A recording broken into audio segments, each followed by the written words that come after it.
सोनिया गांधी ने कहा है कि ईरान भारत का पुराना दोस्त रहा है और ऐसे हालात में भारत की चुप्पी परेशान करने वाली है। सोनिया गांधी ने कहा कि कांग्रेस ईरान की धरती पर इस बमबारी और सुनियोजित तरीके के अंतर्गत की जा रही हत्याओं की निंदा करती है। इससे युद्ध और भड़कने की संभावनाएं बढ़ गई हैं। सोनिया गांधी ने यह भी कहा कि इजरायल की सैन्य कार्रवाई आम नागरिकों के जीवन और क्षेत्रीय स्थिरता को ताक पर रखकर की जा रही है। सोनिया गांधी ने गजा पर की गई इजरायल की कार्रवाई को भी क्रूरता से भरी हुई और अमानवीय बताया।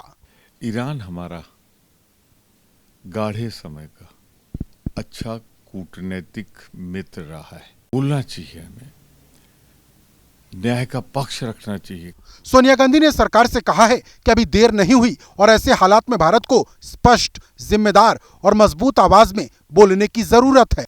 सोनिया गांधी ने कहा है कि ईरान भारत का पुराना दोस्त रहा है और ऐसे हालात में भारत की चुप्पी परेशान करने वाली है।